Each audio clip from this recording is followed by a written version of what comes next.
નમસ્કાર મિત્રો, સ્વાગત છે આપ સૌનું. હું દીક્ષિત પટેલ, મર્ચન્ટ કોલેજ બાસણા. આજે આપણે જોઈ રહ્યા છીએ ગિયરનું ચેપ્ટર. આજનો આપણો ટૉપિક છે comparison between involute and cycloidal gear. હવે આપણે ગયા લેક્ચર સુધી જે ચર્ચા કરી હતી એનાથી હવે આગળ વધીએ છીએ. હવે કમ્પેરિઝન કરવાની છે આપણે ઇન્વોલ્યુટ અને સાયક્લોઇડલ ગિયરની. કઈ કઈ રીતે બંનેમાં તફાવત પડે છે એની વિશે વાત કરવાની છે.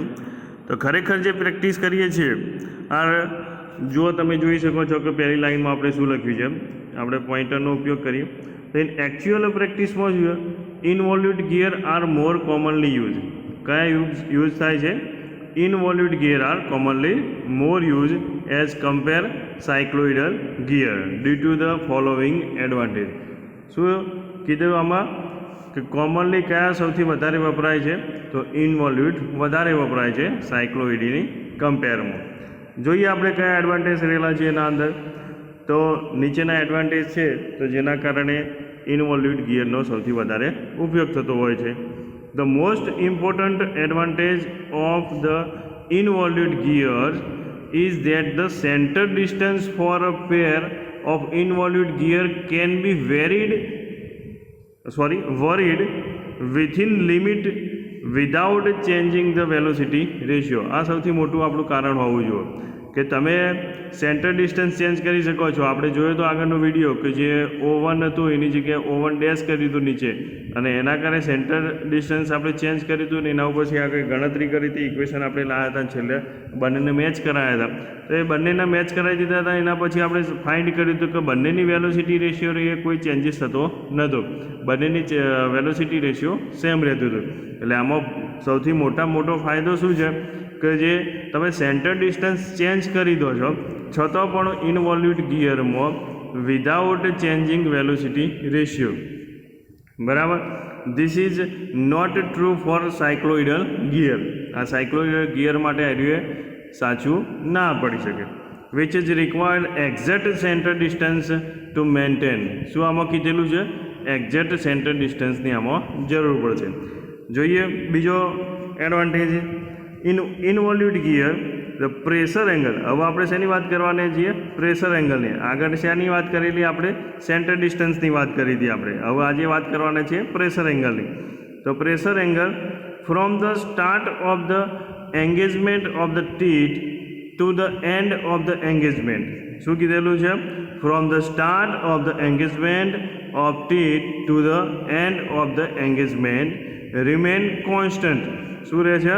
કોન્સ્ટન્ટ રહેશે ઇન્વોલ્યુટ ગિયરમાં. જ્યાંથી શરૂઆત થાય છે ત્યાંથી લઈને સ્ટાર્ટથી ફિનિશ સુધીની જે લાઈન રહે ત્યાં સુધીની. જોઈએ આપણે પેનનો ઉપયોગ કરીએ એટલે વધારે તમને પોઈન્ટ આઉટ થાય. It is necessary for the smoothing running. શેના માટે જરૂરી છે? આ કે સ્મૂથ રનિંગ કરવું હોય તો એના માટે તમારા રિક્વાયરમેન્ટ છે. બરાબર. Less wear of gear. શું થશે? Less wear of gear.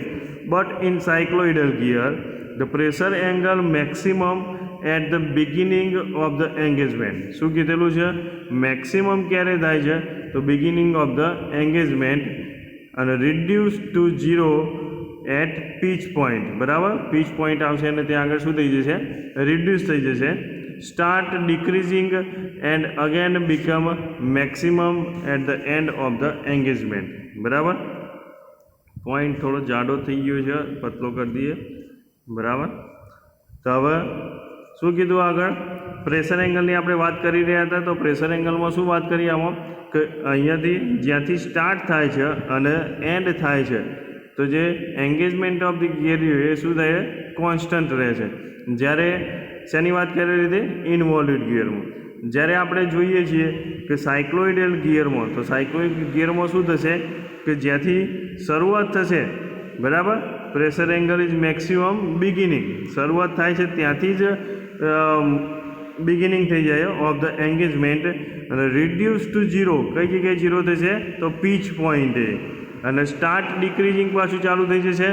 Again becomes maximum at the end of the engagement. Sorry. This result in less smooth running of the gear. બરાબર. તો આમાં શું થતું હતું? પ્રેશર એંગલ શરૂઆતથી લઈને એન્ડ સુધી એક સરખો રહેતો હતો, તો એના કારણે શું થતું હતું, આપણને સ્મૂથ રનિંગ મળતું હતું અને લેસ વિયર ઓફ ગિયર મળતું હતું. જ્યારે આમાં શું થાય છે, દરેક વખત ચેન્જીસ થતું રહે છે, જે પીચ પોઈન્ટ 0 થઈ જાય છે, પાછું બહુ મેક્સિમમ મિનિમમ એવું રહે છે, તો એના કારણે શું થાય છે, smooth running of the gear is less કમ્પેરમાં. બીજો જોઈએ, ત્રીજા નંબરનો એડવાન્ટેજ ધ ફેસ અને ફ્લેન્ક વિશેની વાત આવી.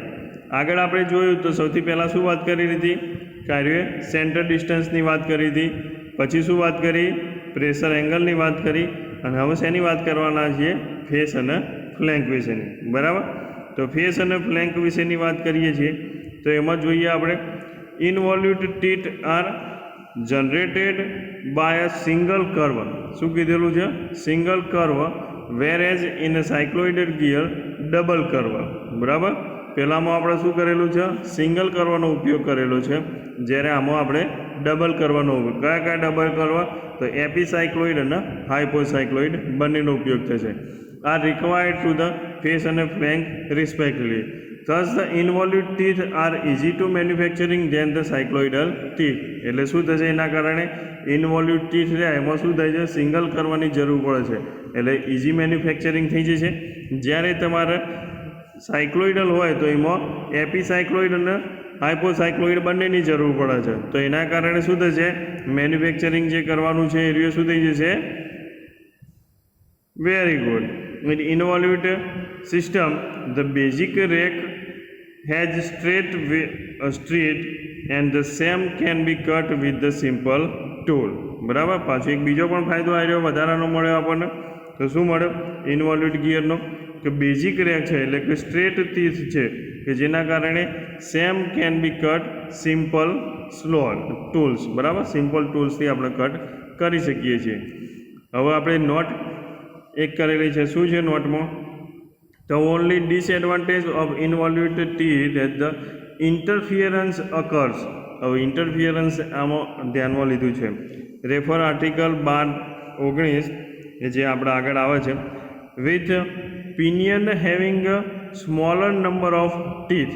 શું કીધેલું છે, with pinion having smaller number of teeth, this may be avoided by altering the height of the addendum and dedendums, the mating teeth or the angle of obliquity of teeth. તો એક જ એનો ડિસએડવાન્ટેજ છે, કે disadvantage કયો છે, કે interference આગળ થાય છે. બરાબર, તો ઇન્ટરફિયરન્સ થાય છે. બાકી બધા અત્યાર સુધી 3 વસ્તુ જોઈ, તો 3 તમારા સેન્ટર ડિસ્ટન્સ લઈ લો, પ્રેશર એંગલ લઈ લો, અથવા તો ફેસ ફ્લેન્ક લઈ લો.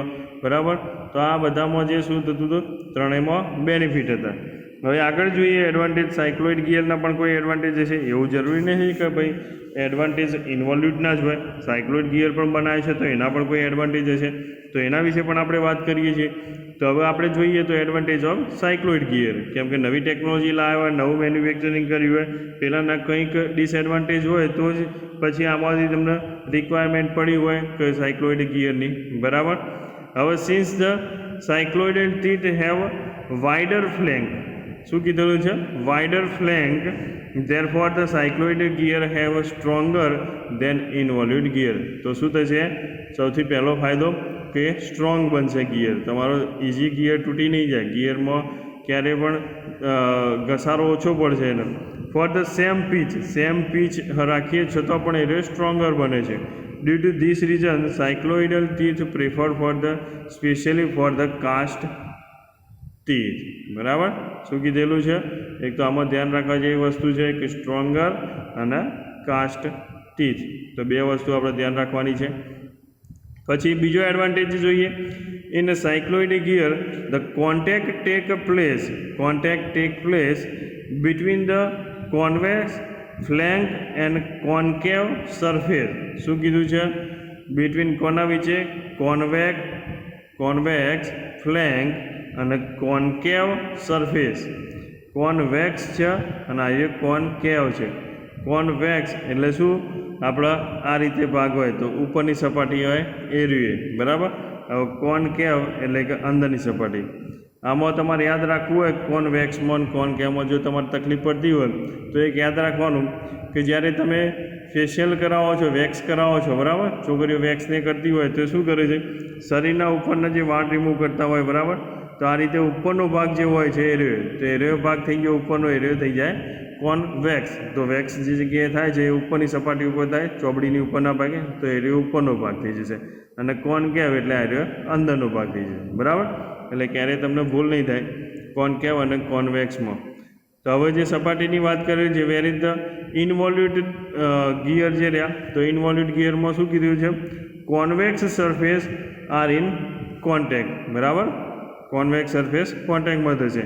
This condition result in less wear cycloidal gear as compare to involute gear. શું થશે, એના કારણે લેસ વિયર થશે. શેમાં લેસ વિયર થશે, સાયક્લોઇડ ગિયરમાં એઝ કમ્પેર ટુ ઇનવોલ્યુટ ગિયરમાં. તો આ બંને ફાયદા થયા તમારા. However the difference in wear are negligible. The cycloidal gear, the interference does not occur at all. હવે ઇન્ટરફિયરન્સ કોઈ જગ્યાએ આમાં થતું જ નથી. All throughout, therefore the advantage of the cycloid, but the overweighting by the greater simplicity and flexibility of the gear. તો આમાં ત્રણ વસ્તુ હતી. ત્રણમાં કયા કયા ફાયદા થતા હતા, તો સૌથી પહેલું શું થતું હતું કે તમારો સ્ટ્રોંગ બનતો હતો. સેમ પીચ હોય છતાં પણ એટલે સ્ટ્રોંગ બનતો હતો, એની વાત કરી છે. પછી બીજામાં શું વાત કરેલી છે, તો ગિયર જે ઇનવોલ્યુટ ગિયરનો ગિયર રહ્યા તો એમાં કોન્કેવ સરફેસનો કોન્ટેક્ટ થતો હતો. તો એના કારણે શું થતું, કોન્કેવના કારણે લેસ વિયર થતા હતા સાયક્લોઇડ ગિયરમાં, બરાબર. પહેલાંમાં સ્ટ્રોંગ બનતો હતો, વિયર પાછું ઓછો થાય છે, લેસ વિયર થાય છે. અને પછી ત્રીજામાં શું હતું કે જે વેઇટિંગ હતું, ઇન્ટરફિયરન્સની વાત કરી હતી, તો ઇન્ટરફિયરન્સ આમાં થતો નથી, બરાબર. તો ત્રણ વસ્તુ થઈ ગઈ. તો આના આટલા ફાયદા છે, બરાબર. તો આપણે આ જે બધું ભણાવીએ છીએ એ બુકનું નામ છે theory of machine by R.S. Khurmi and J.K. Gupta, publish by S. Chand. તો એમાંથી આપણો એ ટોપિક નંબર દીધો છે. અને ટોપિક નંબર હતો 12.13, comparison between ઇનવોલ્યુટ and cycloidal gear. એના એડવાન્ટેજ અને વાત કરી હતી. હવે આપણે નેક્સ્ટ લેક્ચરમાં જોઈશું બીજા ટોપિક. બાકીના જે પણ મિત્રો હજી સુધી પણ જોડાતા નથી, વિડીયો જોતા નથી, એમને રિક્વેસ્ટ છે કે બાકીના વિડીયો જુઓ આગળના, અને અમને તમે સપોર્ટ કરતા રહો, કે અમે પણ મજા આવે કે તમે વિડીયો લેક્ચર જોવો છો તો અમે જે મહેનત કરીએ છીએ એનું કંઈક ફળ મળે છે, બરાબર. Thank you.